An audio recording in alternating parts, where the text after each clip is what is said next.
Hi Mark, my English name is Terry, and my Chinese name is Wu Hantai.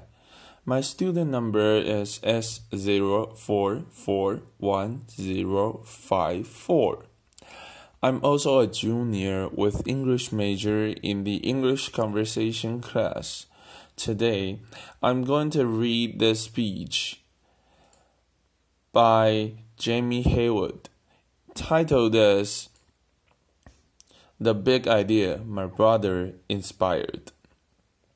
When my brother called me in December of 1998, he said, "The news does not look good." This is him on the screen.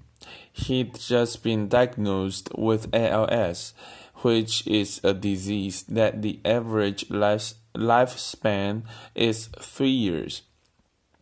It paralyzes you. It starts by killing the motor neurons in your spinal cord. And you go from being a healthy, robust 29-year-old male to someone that cannot breathe, cannot move, cannot speak. This has actually been, to me, a gift because we began a journey to learn a new way of thinking about life. And even though Stephen passed away 3 years ago, we had an amazing journey as a family. We did not even, I think adversity is not even the right word. We looked at this and we said, we are going to do something with this in an incredibly positive way. And I want to talk today about one of the things that we decided to do, which was to think about a new way of approaching healthcare. Because, as we all know here today, it doesn't work very well. I want to talk about it in the context of a story. This is the story of my brother, but it's just a story. And I want to go beyond the story and go to something more.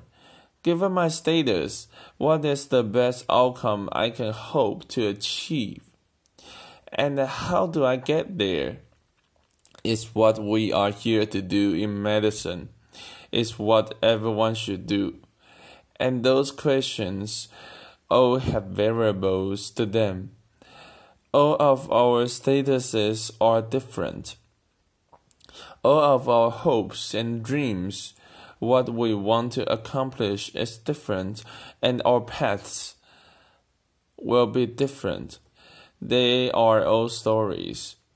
But it's a story until we convert it to data, and so what we do, this concept we had, was to take Stephen's status, what is my status, and go from this concept of walking, breathing, and then his hands, speak, and ultimately happiness and function.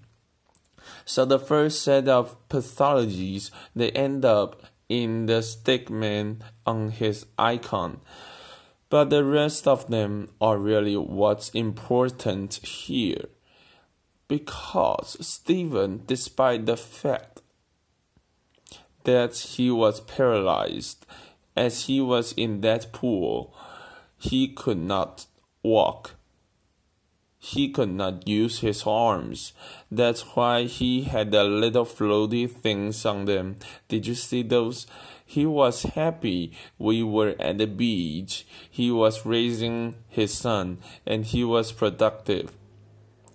And we took this and we converted it into data.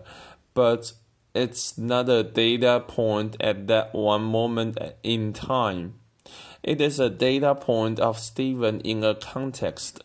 Here he is in the pool, but here he is healthy as a builder, taller, stronger, got all the women, amazing guy. Here he is walking down the aisle, but he can barely walk now, so it's impaired.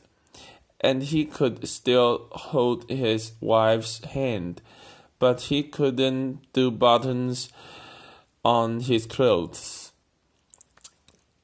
Can't feed himself. And here he is, paralyzed completely, unable to breathe and move over this time journey. These stories of his life converted to data. He renovated my carriage house when he was completely paralyzed and unable to speak and unable to breathe, and he won an award for a historic restoration. So here's Stephen alone sharing this story in the world. And this is the insight, the thing that we are excited about, because we have gone away from the community that we are. The fact that we really do love each other and want to care for each other. We need to give to others to be successful. So Stephen is sharing this story, but he is not alone. There are so many other people sharing their stories, not stories in words, but stories in data and words. And we convert that information into this structure, this understanding, this ability to convert those stories into something that is computable, to which we can begin to change the way medicine is done and delivered. We did this for ALS. We can do this for depression, Parkinson's disease, HIV. These are not simple. They are not internet scalable. They require thought and processes to find the meaningful information about the disease. So this is what it looks like when you go to the website. And I'm going to show you what patients like me, the company that myself, my youngest brother, and a good friend from MIT started. Here are the actual patients. There are 45,000 of them now, sharing their stories as data. Here is an MS patient. His name is Mike, and he is uniformly impaired on cognition, vision, walking, sensation. Those are things that are different for each MS patient. Each of them can have a different characteristic. You can see fibromyalgia, HIV, ALS, depression. Look at this HIV patient down here, Zinni. It's 2 years of this disease. All of the symptoms are not there, but he is working to keep his CD4 count high and his viral level low so he can make his life better. But you can aggregate this and you can discover things about treatments. Look at this, 2,000 people almost on Copaxone. These are patients currently on drugs, sharing data. I love some of these: physical exercise, prayer. Anyone want to run a comparative effectiveness study on prayer against something? Let's look at prayer. What I love about this, just sort of interesting design problems. These are why people pray. Here is the schedule of how frequently it's a dose. So anyone want to see the 32 patients that pray for 60 minutes a day and see if they are doing better? They probably are. Here they are. It's an open network. Everybody is sharing. We can see it all. Or I want to look at anxiety, because people are praying for anxiety. And here is data on 15,000 people's current anxiety right now.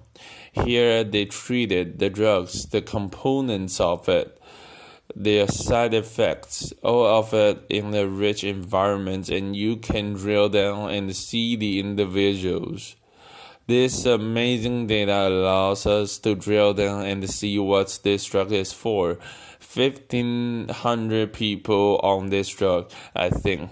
Yes, I want to talk to the 58 patients down here who are taking 4 milligrams a day.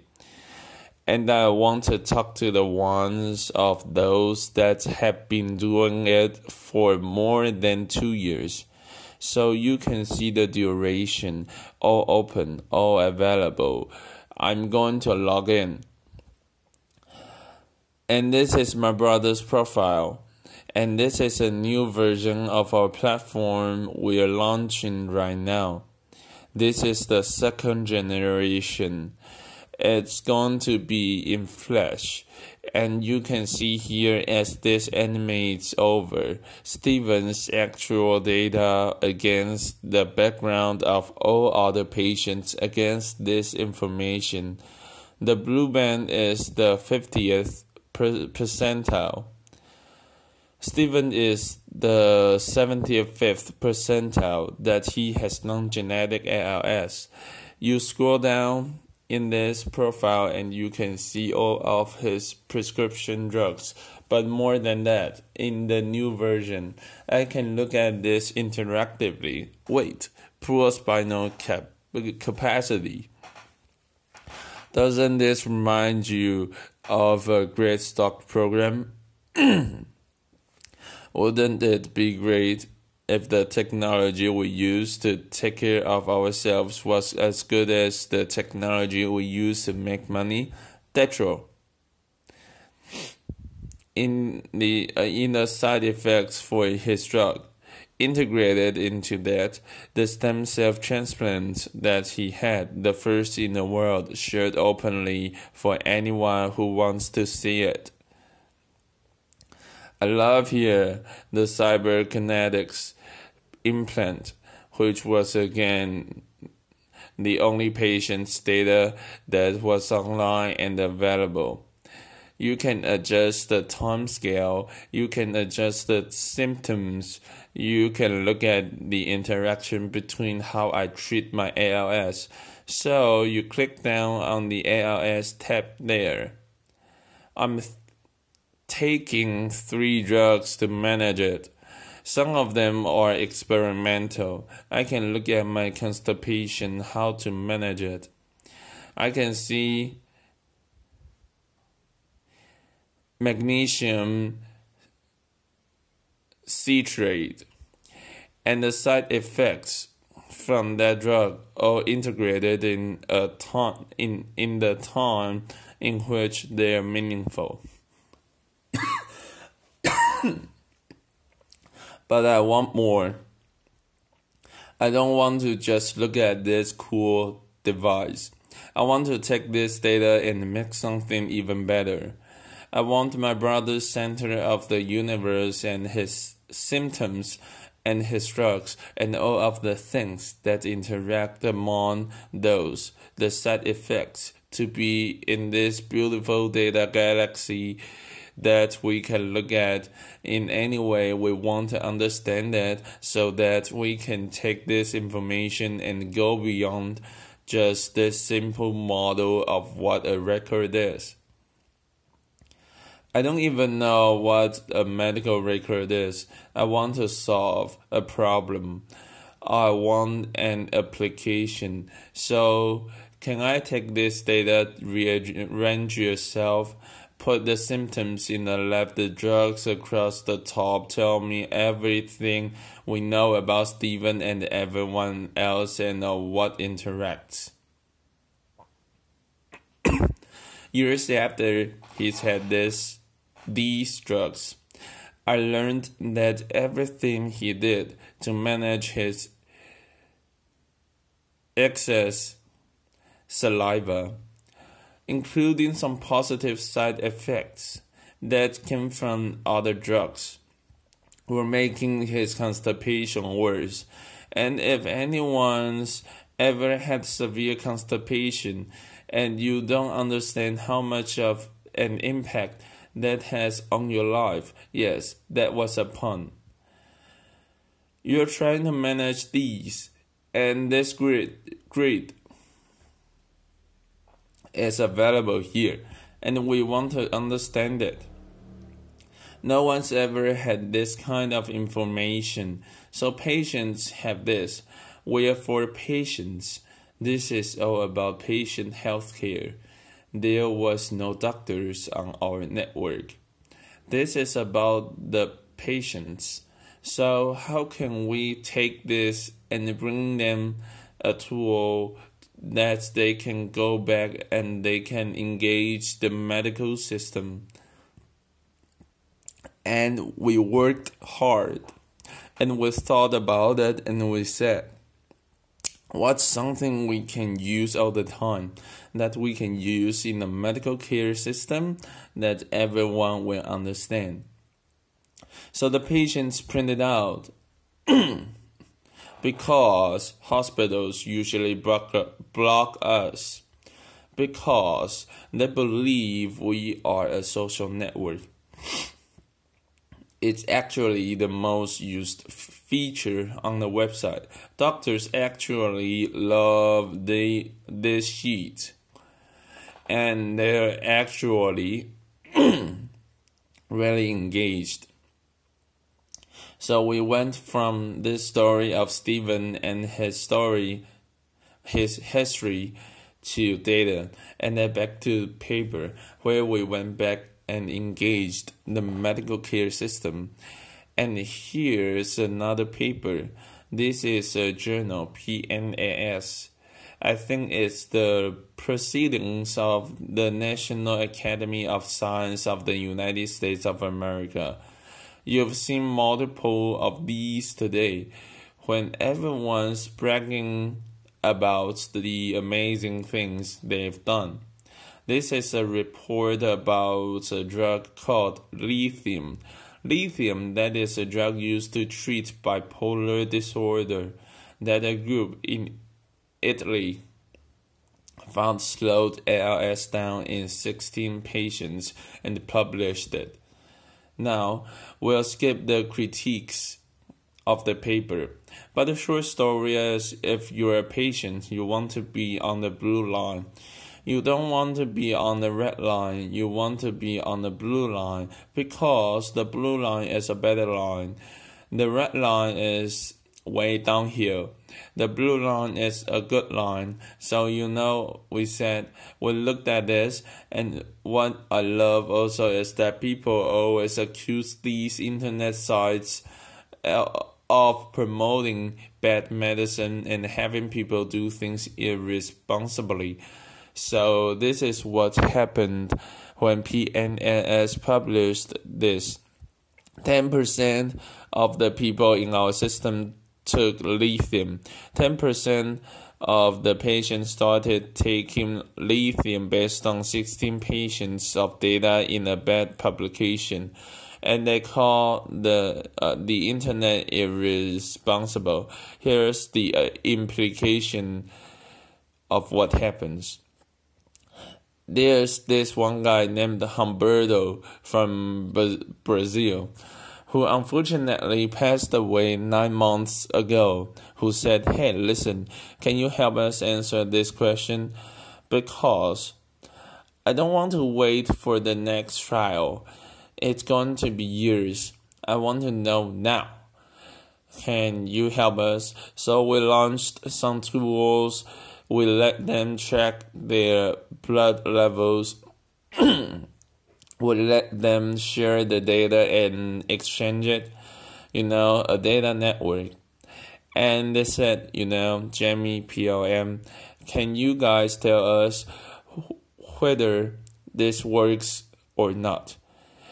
And we went around and we talked to people, and they said, you can't run a clinical trial like this, You don't have the blinding. You don't have data.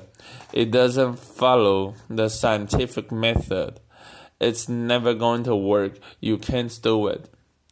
So I said, okay, well, we can't do that. Then we can do something harder. Laughter. I can't say whether lithium works in all ALS patients, but I can say whether it works in Humberto.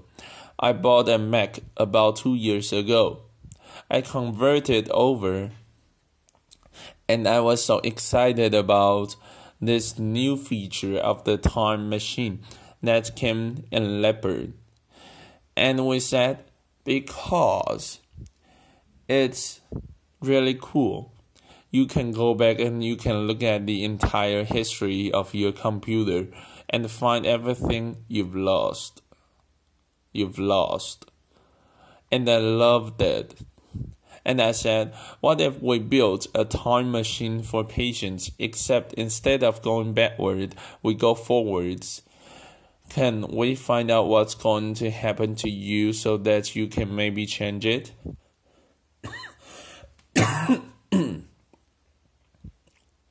So we did. We took all the patients like Humberto. That's the Apple background. We stole that because we didn't have time to build our own. This is a real app, by the way. This is not just graphics. And you take those data, and we find the patients like him. And we bring their data together. And we bring their histories into it. And then we say, well, how do we line them all up? So we line them all up. They go together around the meaningful points integrated across everything we know about the patient. For information, the entire course of their disease. And that's what is going to happen to Humberto unless he does something. And he took lithium and he went down the line. And it works almost every time. Now the ones that it doesn't work are interesting. But almost all the time it works. It's actually scary. It's beautiful. So we couldn't run a clinical trial. We couldn't figure it out. But we could see whether it was going to work for Humberto. And yet, all the clinicians in the audience will talk about power and all the standard deviation. We'll do that later.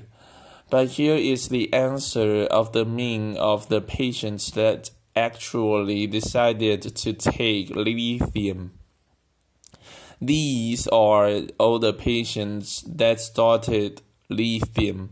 It's the intent to treat curve. You can see here the blue dots on the top, the light ones. Those are the people in the study of PNAS that you wanted to be on. And the red ones are the ones, the pink ones on the bottom are the ones you didn't want to be. And the ones in the middle are all of our patients from the start of lithium at time 0, going forward and then going backward. So you can see we matched them perfectly, terrifying, accurate matching. And going forward, you actually don't want to be a lithium patient this time. You're actually doing slightly worse, not significantly, but slightly worse. You don't want to be a lithium patient this time, but you know a lot of people dropped out the trial. There is too much dropout. Can we do the even harder thing? Can we go to the patients that actually decided to stay on lithium because they were so convinced they were getting better? They were getting better. We asked our control algorithm Of those 69 patients, by the way, you'll notice that's 4 times the number of patients in the clinical trial. Can we look at those patients and say, can we match them with our time machine to the other patients that are just like them? And what happens? Even the ones that believed they were getting better matched the controls exactly those little lines. That's the power. So I can't tell you lithium doesn't work. I can tell you that if you did it at a higher dose, or if you run the study proper, I can tell you that for those 69 people that took lithium, they didn't do any better than the people that were just like them, just like me, and that we had the power to detect that at about a quarter of the strength reported in the initial study. We did that 1 year ahead of the time when the first clinical trial funded by the NIH for millions of dollars failed for fertility last week and announced it. So remember I told you about my brother's stem cell transplant. I never really knew whether it worked. And I put 100 million cells in his cisterna magna, in his lumbar cord, and filled out the IRBs and did all this work. And I never really knew. How did I not know? I didn't know what was going to happen to him. I actually asked Tim, who is the quant in our group. We actually searched for about a year to find someone who could do the sort of math and statistics and modeling in healthcare. Couldn't find anybody, so we went to the finance industry, and there are these guys who used to model the future of interest rates and all that kind of stuff, and some of them were available, so we hired one. Laughter. We hired them, set them up, assisting at lab. I am him things. That's the way I communicate with them. It's like a little guy in a box. I am Tim. I said, Tim, can you tell me whether my brother's stem cell transplant worked or not? And he sent me this 2 days ago. It was that little outliers there. You see that guy that lived a long time? We have to go talk to him because I'd like to know what happened, because something went different, but my brother didn't. My brother went straight down the line. It only works about 12 months. It's the first version of the time machine. First time we ever tried it. We'll try to get it better later, but 12 months so far. And I look at this and I get really emotional. You look at the patients, you can drill in all the controls. You can look at them, you can ask them. And I found a woman we found her, she was odd because she had data after she died. And her husband had come in and entered her last functional scores because he knew how much she cared, and I am thankful. I can't believe that these people, years after my brother had died, helped me answer the question about whether an operation I did and spent millions of dollars on years ago worked or not. I wish that had been there when I'd done it the first time, and I'm really excited that it's here now because the lab that I founded has some data on the drug. That's my work, and I'd like to show it. I'd like to show it in real time now, and I want to do that for all of the diseases that we can do that for. I've got to thank the 45,000 people that are doing this social experiment with us.